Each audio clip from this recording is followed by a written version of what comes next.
Hi my dear Bollywood peoples in the world good morning. பிரியமானவர்களே, அன்பானவர்களே, உலக மக்களே, வணக்கம்.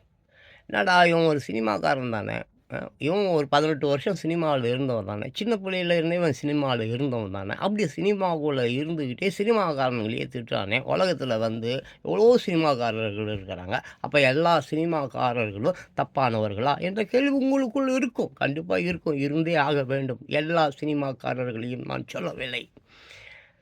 ஈரானிய படங்களை போய் பாருங்கள். ஆமாம், கொரியன் படங்களை போய் பாருங்கள், ஒடிசா படங்களை போய் பாருங்கள், மலையாள படங்களை பாருங்கள்.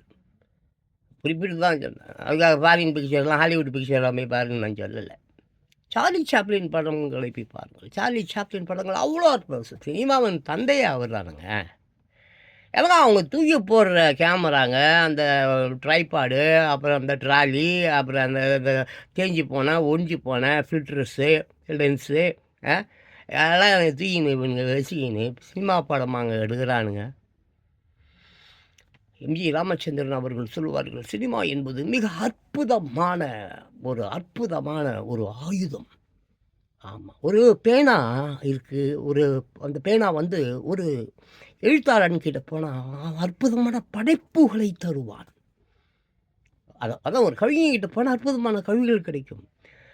அதுவே வந்து அதே பேனா ஒரு மிகப்பெரிய அயோக்கிய கொலகாரங்கிட்ட கிடச்சிச்சின்னு சொன்னால், அந்த நேரத்தில் அவன் அதே பேனாவை கத்தியாக யூஸ் பண்ணி குத்தி கொண்டுடுவான். பேனாவை பார்த்தீங்களா, ஒரு கவிஞன்கிட்ட கிடைச்சா அது கவிதை, கொலகாரங்கிட்ட கிடைச்சா அது கொலை கருவி.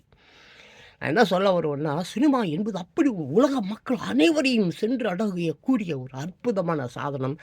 அதில் சிகரெட்டு கூட குடிக்கிற மாதிரி சீன் வைக்க மாட்டார், தண்ணி அடிக்கிற மாதிரி சீன் வைக்க மாட்டார். அப்படி ஏன்னா தன் மக்கள் மக்கள் தீர்ப்பே மகேசன் தீர்ப்பு என்று கூறியவர். ஆமாம், எம்ஜி ராமச்சந்திரன் எப்போ அவருக்கு ஃபோன் வந்தாலும் அந்த ஃபோனை போய் எடுத்தாக்க ராமச்சந்திரன் தான் சொல்லுவார், எம்ஜிஆர்னு சொல்ல மாட்டார். அவருக்கு 1000 புனைப்பேர், கொடை வள்ளல், புரட்சி தலைவர், அப்படி இப்படி எவ்வளோ இருக்குது. ஆனால் அவருக்கு ஃபோன் வந்தால் அந்த ஃபோன் போய் எடுத்தால் நான் ராமச்சந்திரன் பேசுகிறேன்னு தான் சொல்லுவார். ராமச்சந்திரன், ராமனை போல் வாழுங்கடா டேய் தமிழ் மக்களே.